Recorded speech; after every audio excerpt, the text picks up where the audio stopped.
And thank you for joining us for KREM 2 News 10 at 10, where we give you more news in less time.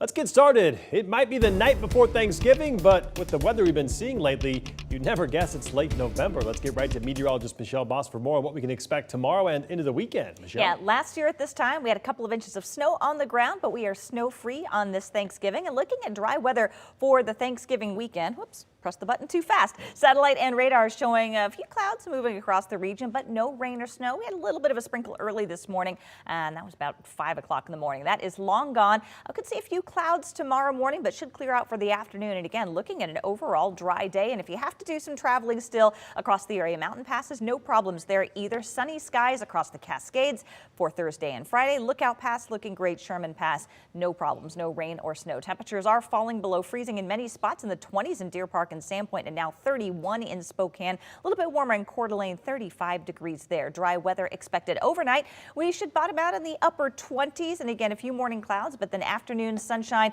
highs in the lower 40s. Cooling trend though for the upcoming weekend, highs in the upper 30s on Friday and partly sunny Saturday with a chilly high of only 36 degrees. All right, sounds good, Michelle. We'll check back in with you later in the broadcast. We are now less than 24 hours out from the first Thanksgiving festivities right here in Spokane. The Manitou Turkey Trot kicks off bright and early tomorrow morning at 9 a.m. The start line is at the Duck Pond, and there is no cost to join. They only ask that you bring a donation for the Second Harvest Food Bank. The race, about 3 miles long. You can run or walk, and there's no timing. So get out there and shake your tail feathers before the Thanksgiving feast.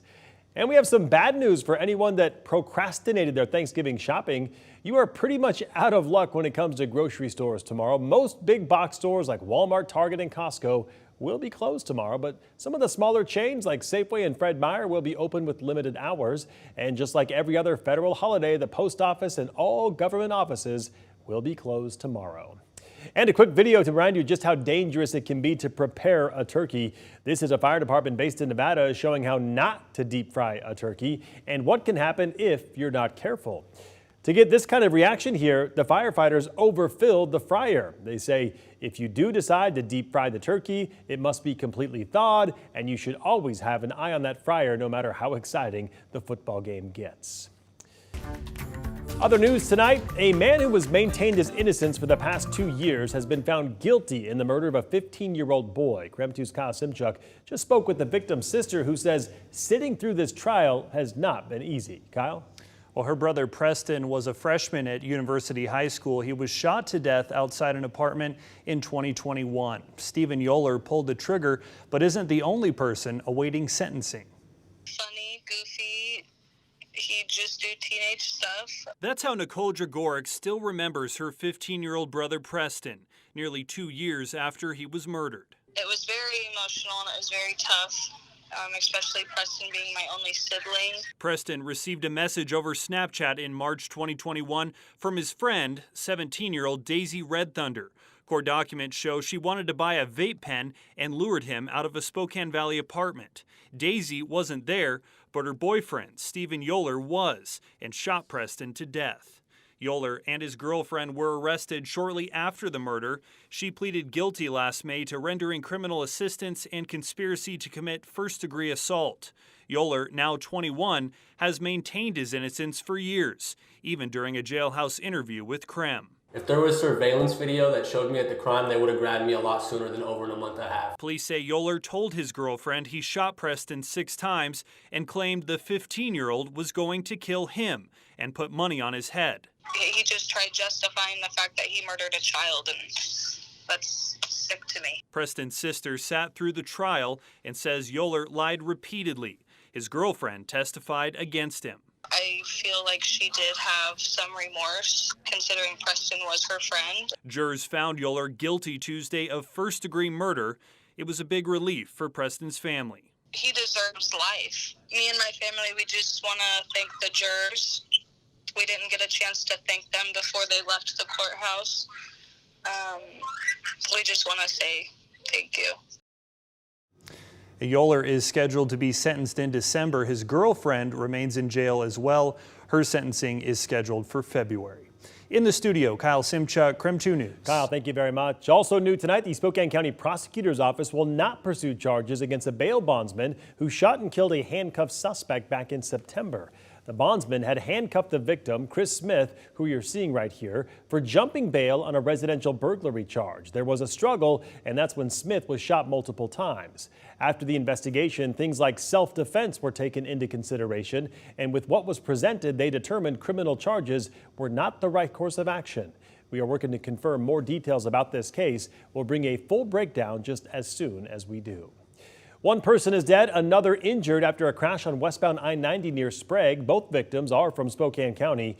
They were both in the same car when they took the exit to Sprague Lake Rest area when they hit a tree. It's not clear what happened that led to the crash. The victims were taken to Sacred Heart Medical Center where the driver died. At this hour, we don't know the condition of the passenger. Now to some national news. A border crossing between the U.S. and Canada was closed for hours today after a car exploded at a checkpoint near Niagara Falls.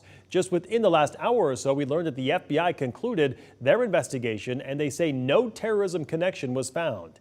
Tonight, we know 2 people were killed in that wreck and explosion. A preliminary report says the car hit a curb or an embankment, crashed through a fence, and landed in a secondary inspection area, then caught fire and exploded. Witnesses to the explosion told CBS News what they saw. And then it looked like he hit the fence, and this fire started, and then all of a sudden he went up in the air, and then it was a ball of fire like 30, 40 feet high. I've never seen anything like it. The incident is now being turned over to the Niagara Falls Police Department. Well, take a look at this. New chopper video shows the absolute gridlock that's taken over the streets outside LAX. The 110 and I-405 have been backed up for days, pretty much a nightmare situation for anyone gearing up to travel. All right, now to our night beat with a quick look at today's top stories. The Cheney School District is hoping to provide more space for its students and staff as more people move to the area. Right now, many schools are relying on temporary fixes like portables, but district officials say they are expecting to serve hundreds more students in the next 5 years. So a permanent solution is needed, and they need help. So now through December 15th, the district is asking parents, students, and staff to weigh in on a school priorities survey. The district wants to know how the community prioritizes learning experience, culture, communication, resources for students, personalized learning, teacher experience, and increased staffing. An ordinance was brought up for a first reading at last night's Liberty Lake City Council meeting that would give council more say over the library board and its policies. The revised proposal was initiated by a council member who recently lost in the general election, causing some to say it's a sneaky attempt to take advantage of a loophole while still in the seat. This is not a loophole. Councilmember-elect Kennedy is basically retaking the seat that he was originally elected to. In essence, the person who was in that position now was a temporary appointment. Councilmember Kennedy is coming back to take that seat. Councilmember Cargill, who is a supporter of the ordinance, says it's unfair to assume how anyone on council will vote. That vote is expected to come as soon as the next meeting on December 5th.